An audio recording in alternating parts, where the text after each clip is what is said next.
आजकल की जो ये जनरेशन चल रही है उसमें एक परंपरा देखने के लिए मिलती है कि बहुत सारे लोग जुआ खेलते हैं। ऐसा क्यों? और आपने पत्रा में भी लिखा देखा होगा कि इन दिनों में द्यूत क्रीड़ा का दिवस ऐसा लिखा रहता है। और कई लोग हैं कि अपने लाखों लाखों रुपया दाव लगा करके कोई हार जाते हैं, कोई जीत जाते हैं। ऐसा क्यों होता है? ये एक परंपरा कब, कहाँ, कैसे, किसने शुरू करी? महाभारत काल का समय था जब युधिष्ठिर जी को ऐसा लगने लगा कि शायद हमारे कौरव भाइयों से हमारा पारिवारिक संबंध अच्छा हो जाए। हालांकि भगवान कृष्ण ने कहा था कि सर्प कभी सीधी चाल नहीं चल सकता,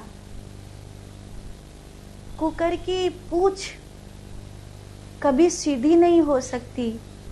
ऐसे ही ये जो कई बिगड़े हुए पारिवारिक संबंध हैं, इनको सुधारा नहीं जा सकता। लेकिन फिर भी युधिष्ठिर जी को लगता था कि शायद हमारा परिवार एक हो जाए, शायद हमारा परिवार एक हो जाए। और जब युधिष्ठिर जी ने, पांचों भाइयों ने अपनी मेहनत से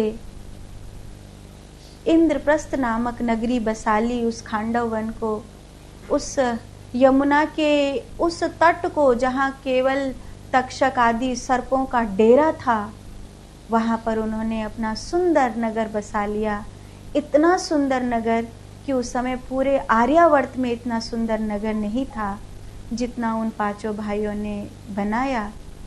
तो उनकी ख्याति से जलते हुए कौरवों ने एक जाल फेंका, और वो जाल इस प्रकार का था कि आओ अब भाई भाई मिलकर के इस उत्सव में कुछ खेल खेलते हैं, खेल ही खेल में मन के मैल दूर हो जाएंगे। युधिष्ठिर जी को लगा कि ठीक है। द्रौपदी उस समय रजस्वला में थी। द्रौपदी ने कहा भी था कि माधव को बुला लेते, तो अभी तो वो गए हैं यज्ञ पूरा करवा के, अभी वो कैसे आएंगे।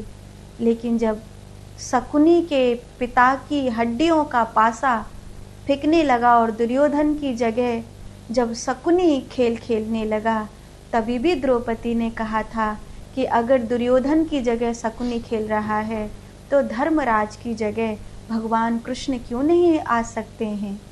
लेकिन एक भ्रम का जाल पड़ा और उस जाल ने इतना बड़ा षड्यंत्र का रूप ले लिया कि पांडवों को 12 वर्ष का वनवास और 1 वर्ष का अज्ञातवास मिला।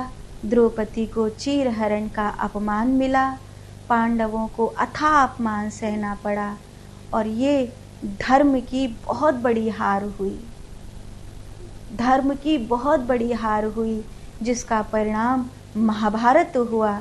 इतना बड़ा युद्ध जिसके बाद भारत की जो आविष्कारी सभ्यता संस्कृति थी वो कहीं न कहीं खो गई, और द्वापर युग के उस महान समय का अंत हो गया।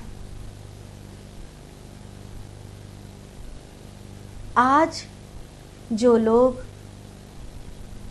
इस दिन जुआ खेलने की परंपरा रखते हैं, दाव लगाते हैं, लॉटरी खोलते हैं, उनसे मैं इतनी ही बात कहना चाहूँगी कि धर्म के रूप में इस जुए ने युधिष्ठिर जी का साथ नहीं दिया था, शकुनी का साथ दिया था। तो सोचो, अगर आप धर्मपरायणी व्यक्ति हैं, धर्मपरायणी स्त्री पुरुष हैं, गुरुमुखी हैं, भगवान को मानते हैं, तो आपको जुआ नहीं खेलना चाहिए, आपको द्रुत कीड़ा में नहीं जाना चाहिए। ये कोई परंपरा नहीं है कि कोई धर्मात्मा आदमी जुआ खेलने के लिए जाए परिवार को एक करने के लिए, क्योंकि युधिष्ठिर जी ने कभी किया था हुआ नहीं तो आज भी नहीं होता है। जुआ कलयुग का रूप है और कलयुग धर्म को कभी जीतने नहीं देता, इसमें अधर्म ही जीतता है। ये हमेशा याद रखना। इसलिए अपनी मेहनत पर विश्वास रखो, अपने दांव पर नहीं।